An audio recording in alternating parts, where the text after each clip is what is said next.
Hi Puneet.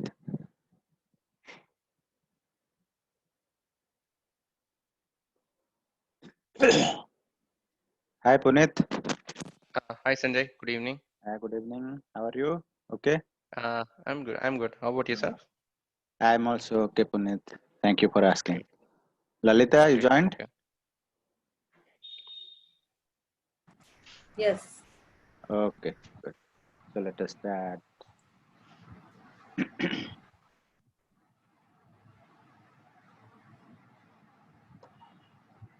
So last time we have done some web resources and we have started. So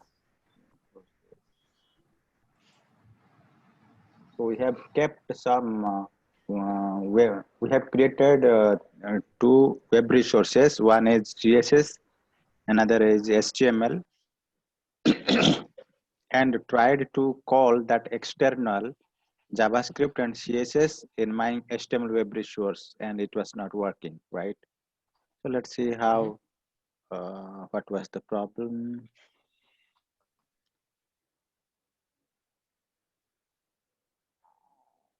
Okay. Are you able to see my screen? Yes. Okay. Yes.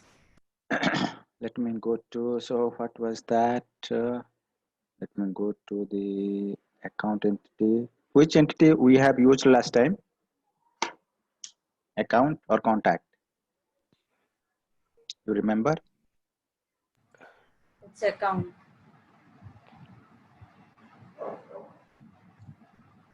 Right. Okay. So, so it is working now. Let's see what was the problem last time. And if you click, it is changing the value. Now let me go here and check that.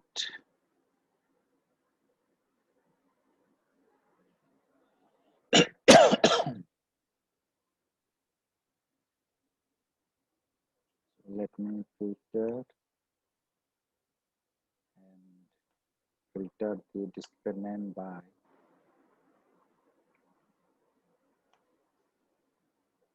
content HTML.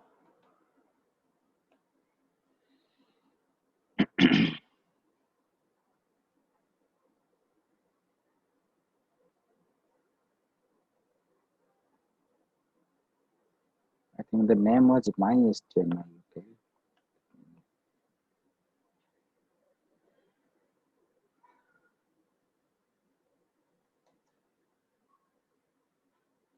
right. So let me open this.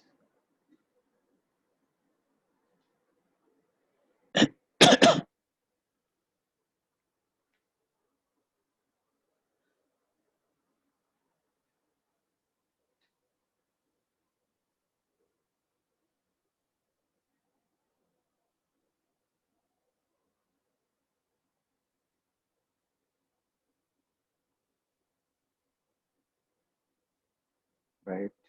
I will just go to text editor. I'll just copy this whole thing. Right. So first I have added the style sheet.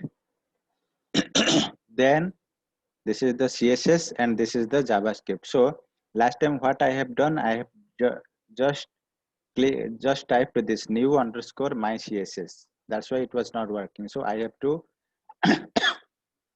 add dot slash, then web resources, then slash, then your um, file name. Okay, how you understand this should start from web resource? You can identify from this URL itself. If you go here, the URL where you find double slash, right? After the double slash, that should be your link. So I have just copied from web resources slash up to the file name. I have just copy here, pasted here, and appended a dot slash. So this is how we can reference one web resource in another web resource. Okay. Likewise, I have also added the JavaScript web resource in the HTML file. So going forward, if I will need some logic to be changed in the JavaScript, then I don't need to change this HTML web resource. Rather, I will just open this main.js and do the changes. Okay, for example, let me close this HTML web resource, and I just want to change something in the logic. For example, here in the account, when you click, it is assigning the account name here, right? I want this should be displayed hello. After that, it should display adventure works or the account name. Then how to do that? We have three web resources working behind for this logic. One is HTML, another is CSS, another is JavaScript. Now I just want to change the event handler called as JavaScript function on this click button. So to do that, I will go to here. Sorry, I'll go here and search the JavaScript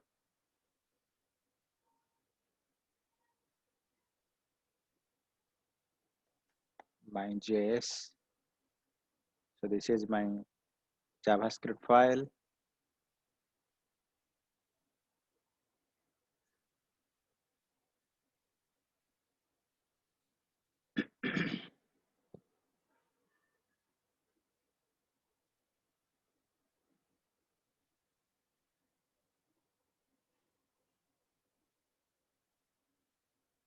Right. So I will just open the text editor.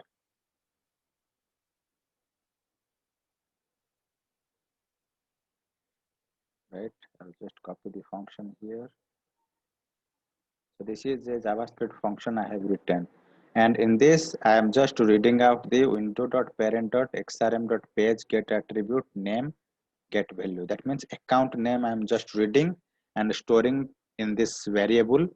And I am taking this name variable and assigning to the division. I am just putting this value in a division. Okay. Now, I just want to add a hello prepending to the name. So I will just add here hello space plus this. I'll just copy this. I'll just go here and paste this. Click OK and click save and publish.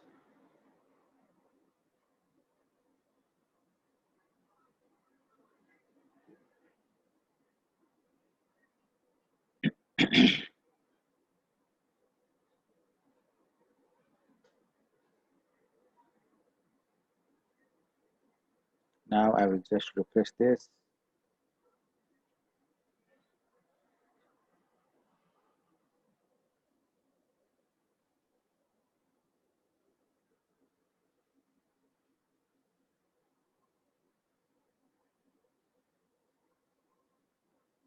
Click HTML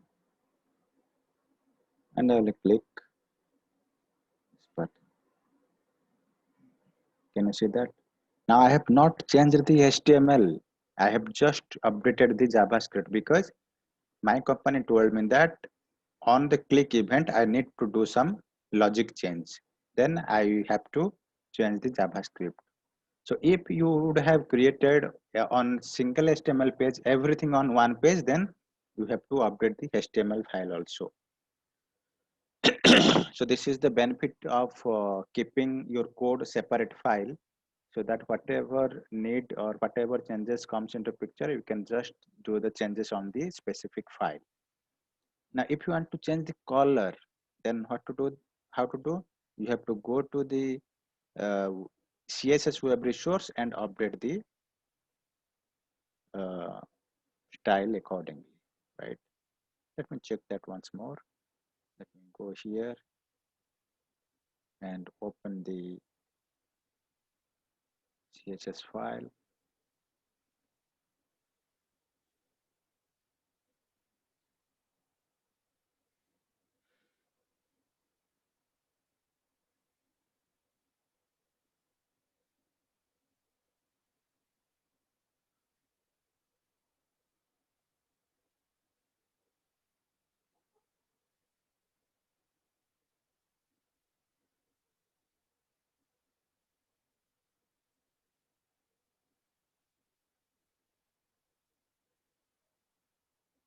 just open this and text editor, then copy the existing content.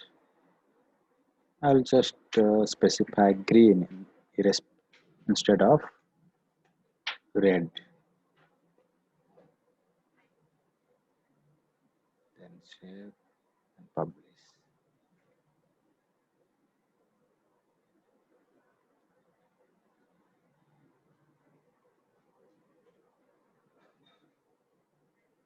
Refresh.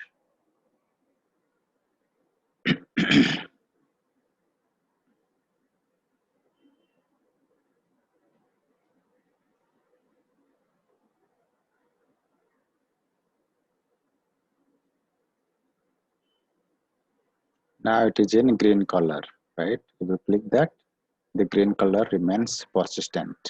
Right? So this is how you can manipulate web resources. Any question? Yes. Yeah. Tell me. Yeah, like all this can't be done in only JavaScript. Why we are taking HTML, CSS? Can't be styling done in JavaScript? In JavaScript, we also done it. We can do it in, let me tell you. Okay. We have taken HTML, we have taken CSS, we have taken JS. Okay. So Yes. you have asked a question which is very good. We can also manipulate the style of an HTML element in JavaScript. Okay. But the plus point benefit of segregation or separation of the code is for reusability and maintenance. Okay. So for example, if you have written this CSS inside this JavaScript, then what will happen? If you want to change a JavaScript, you have to open this complete file, one single file, and change the JavaScript. Think about someone has mistakenly changed the CSS code. What will happen? The CSS will break. Okay. If you have, you are, smart enough to handle your code on a single form, that is okay. But for best practice, we have to follow some standard to keep our code separately, which will give us more flexibility in maintenance point of view. Okay. Okay. Any questions, Puneet? No, just that, we can also do the hello to appear on click of the button, right? Because that hello was there before even you click the button. So, That was the default I have taken. Okay. okay, If okay. I'll open that, I can delete that hello one also. Mm-hmm. I will go to here and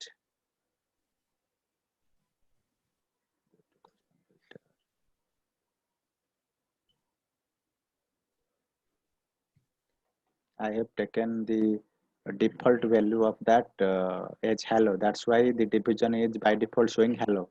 So I will just Hello, delete okay. that.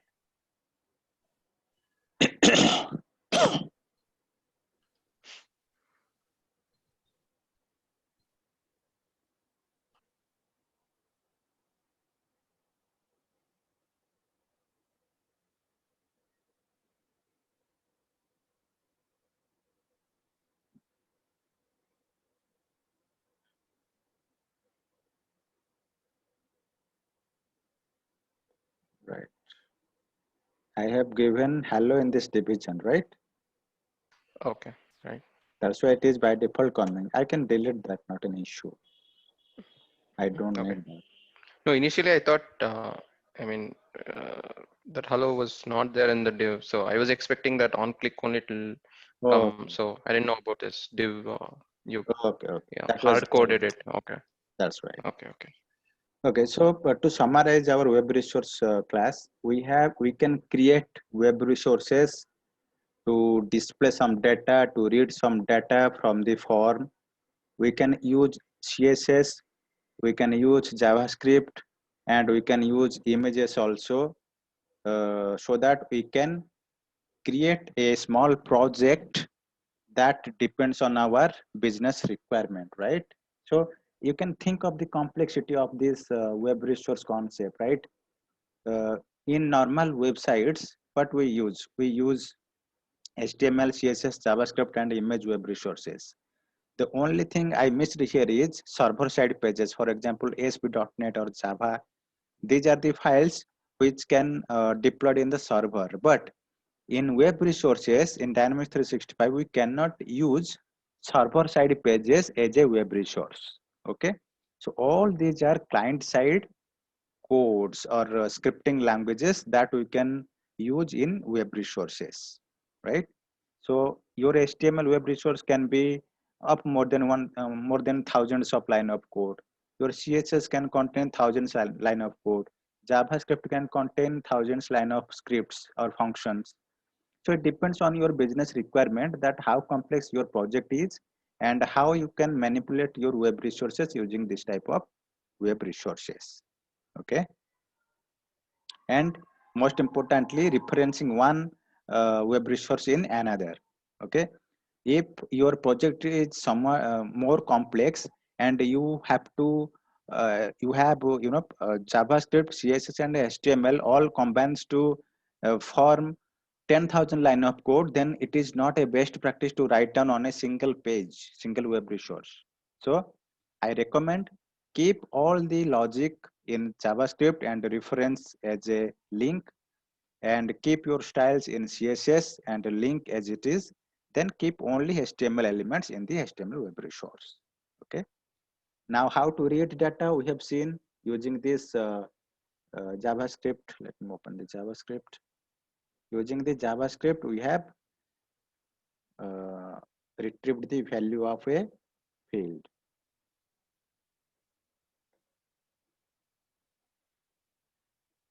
Now, if I want to set some value, then for example, when I will click this button, I want the fax number should be populated with some value. Okay. So how to do that? So I have to open the JavaScript again. I don't want to open HTML and CSS because I don't want to change that. I just need logic then. So I will just open the targeted web resource.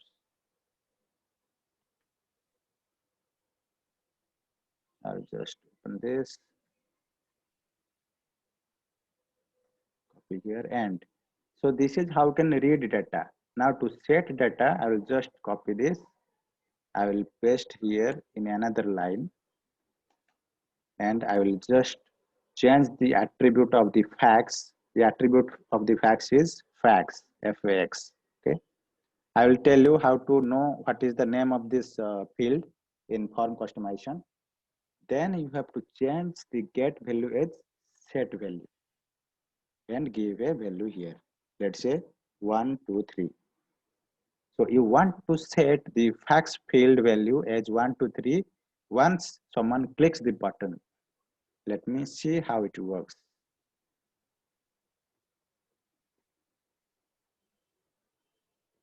Let's save and publish.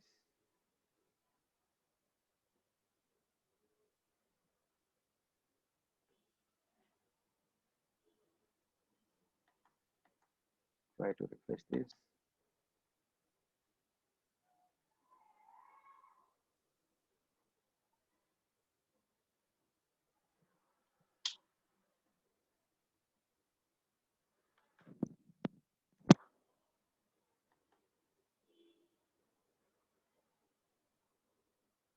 Now it will refresh. Now let me click that. It is displaying here. Now I will go here in the summary to check the fax value. Can you see the fax value? It is updated. The point here I just want to highlight is using HTML web resource and JavaScript web resource, we can manipulate all form data as per our business requirement using XRM object. So this is the object, XRM.page object. This is the client API, client programming, form script programming, by which we can manipulate a form data back and forth using this JavaScript web resource and HTML web resource. As this JavaScript is used by the HTML web resource, that's why I use this window.parent. If you normally create a form script which is no way related to a HTML web resource, then this much code is sufficient. This much code up to XRM. Window.parent is only required when you use this script in a HTML web resource in your project. Okay. Now, any question on web resources till now? Puneet? No, Sanjay.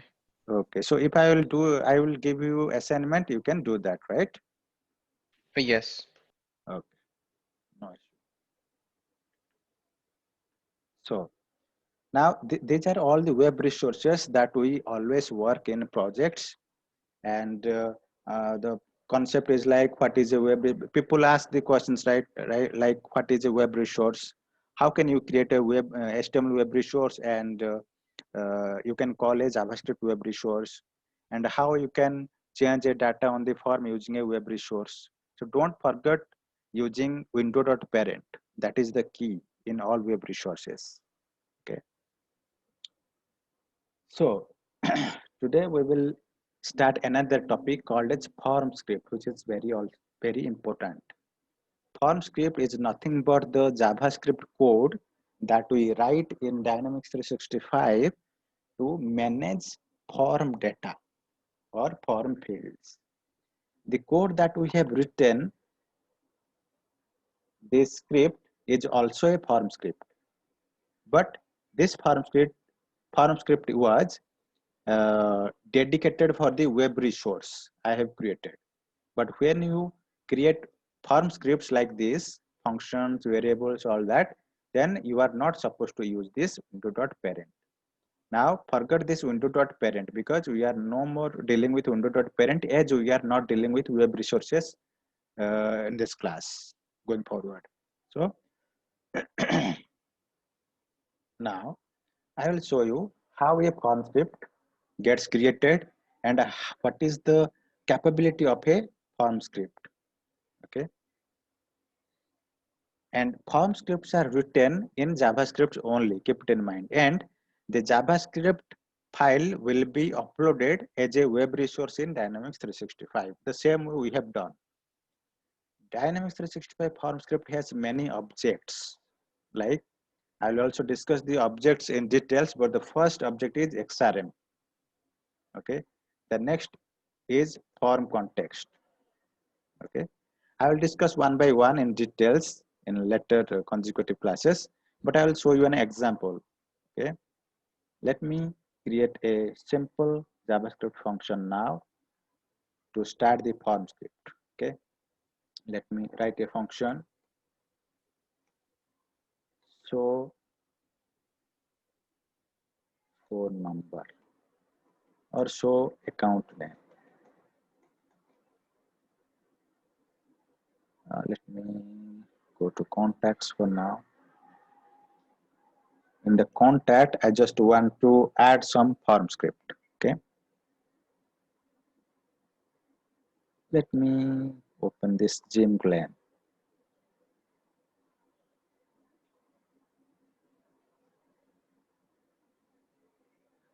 I just want to allot the first name of the contact when the page loads. Okay, then how to do that? If someone is asking on the page load, I want to alert something, and the data should come from the background form like contact or account, whatever entity you can think of, then you can tell that this can be done using client side customization in form script that we are going to write now. So contact first name.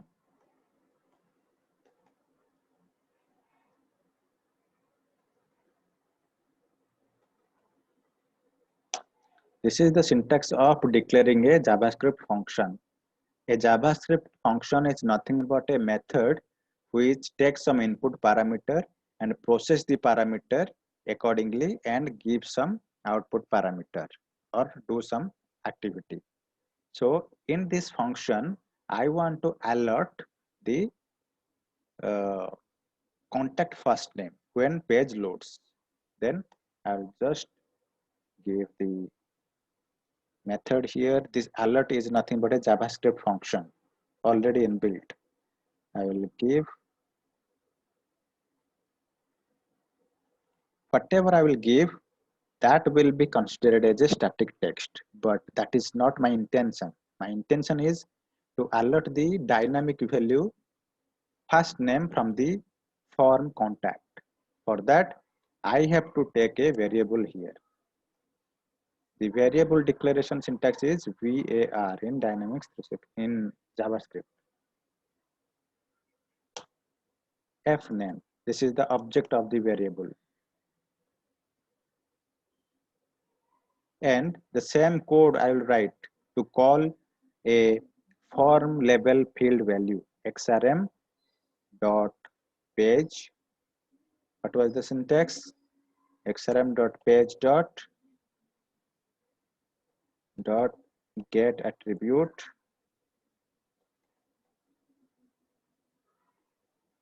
the name of the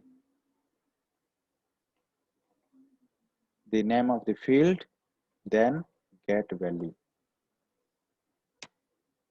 I have not used indo.parent because it is not required, because this form script will not be associated with a web resource. So I will just copy this variable and pass this in the alert. I will not use double quote here. If you use double quote, that will be considered as a static value. As I want to show dynamic value, I will just copy the variable and paste here and click OK. I'll copy this entire function, or I will just save this as a JavaScript function. My new JS.js. The extension of the JavaScript file is JS, so .js. I have saved it. I'll close it now. I will go to the settings and add a web resource. Form scripting is also done through web resources only, but not necessarily it is dependent on a HTML web resource which requires window.parent. So I will create a new web resource. So Sanjay, so window.parent would be used only when using HTML, CSS, and all of those things? That's right. Okay.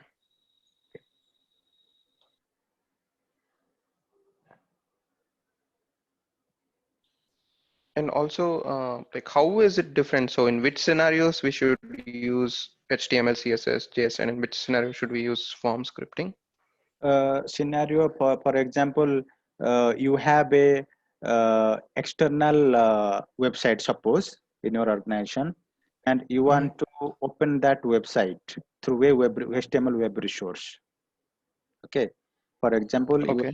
you have an external website hosted in IIS, and Okay. you want to open that website in an iframe of another HTML web resource which is hosted in Dynamics. Okay. Then Okay. this kind of scenario can be done through this HTML web resource, and let me write down a scenario for you. Okay. For example, you have a custom website X, okay, and you have a Dynamics website. You have a Dynamics system, Dynamics 365 here. You have application, yeah. We have a HTML web resource here. Okay. Y, suppose, okay, and in Dynamics only you have a contact name, right? Contact name field is there. Now what is required, you just want to open this website using Y. You want to open this website You want to open this website X using the Y web resource. Y is nothing but the HTML web resource. Right. Then how you can call this custom website in this web resource? Either you can use a iframe, right? And inside iframe you can call X, right? And if your iframe, I mean this website requires some data from HTML form, I mean Dynamics 365 contact form, then we can pass this contact name to this Y, sorry, to X. The scenario where you want to pass your Dynamics 365 data to external website, you can use this HTML web resource. Okay. Okay. There can be many scenarios. Okay. So this kind of scenario required for HTML web resource. Okay. Okay. Now I will give some name here, form script.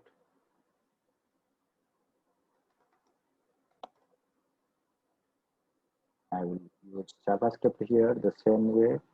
I will just upload the file. Then I will just share it.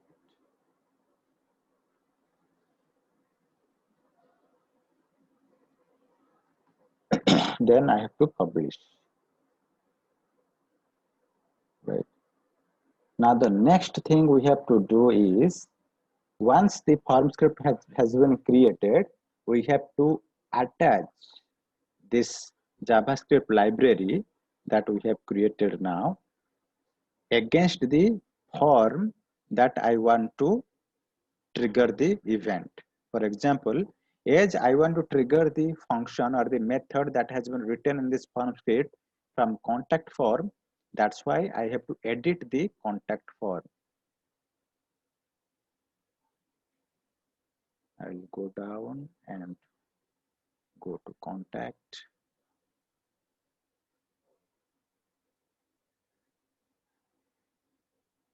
And go to forms.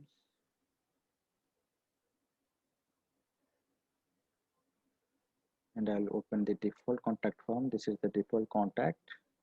Updated default contact form, open it.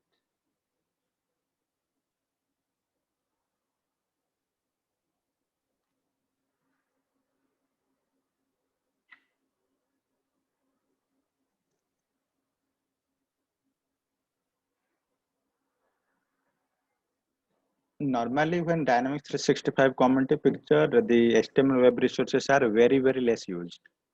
Okay, because it requires more customization, right? Okay. So have you used any HTML web resource in your project, current project? Never checked? Yeah, in some scenarios, yeah, they have used it. Right. Okay. You can analyze your system because you learn some thing in web resource, so you can analyze on your system. Right. Okay, Yeah. sir. Okay. Okay.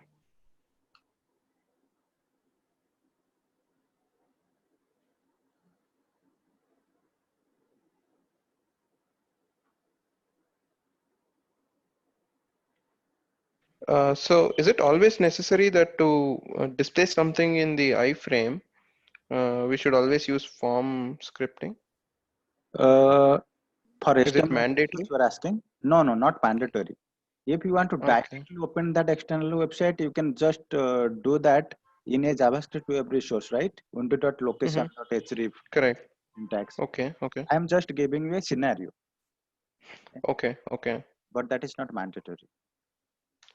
Okay. So let's say that in my the Dynamics 365 application, I want to let's say I have a section called as application.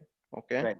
So in that application, I want to display like let's say there is one more external website where a student fills in some application form and submits it. Okay. Right. Right. So the whatever he's submitting, so whatever we are seeing in that website, if I have to display that inside the Dynamics 365 application, I can make use of iframe, correct?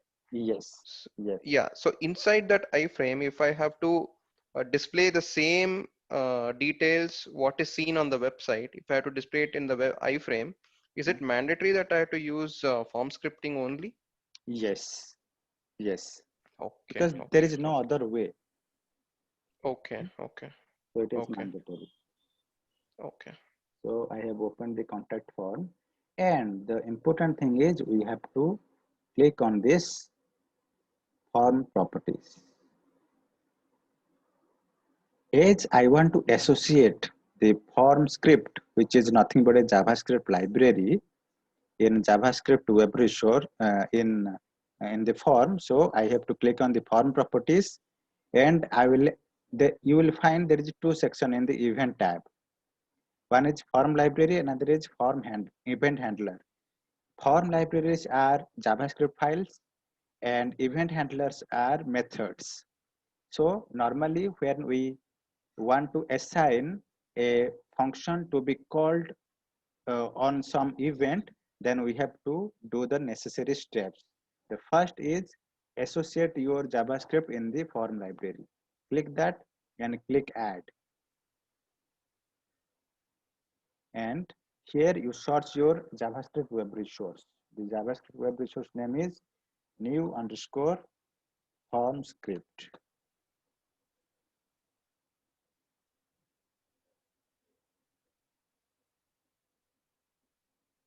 Now select this.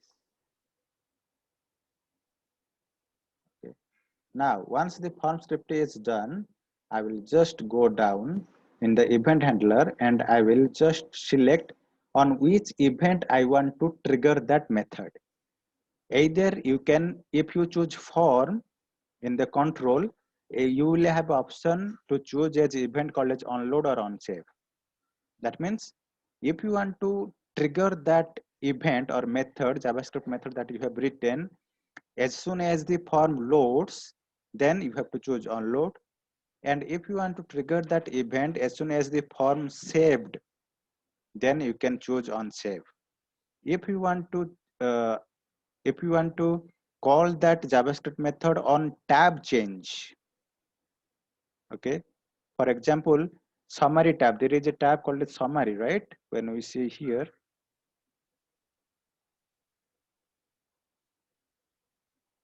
there is a tab summary, there is tab details. So once you click these tabs, if you want to alert something or display some message, you can also trigger that event here, mention that event here. So this is called as tabs control. So for every control, we have different events. For forms, we have two events, onload, onsave. For tabs, we have tab state change, and for fields, we have onChange method. So it depends on your business that which trigger you want to use, which event on which control you want to use. For now, for my example, I just want to display on form load. So I will select form, I will select on load. Then I will click on add. Guys, in 1 minute, the meeting will be ended because of some restriction. Please rejoin and stop sharing. Please rejoin.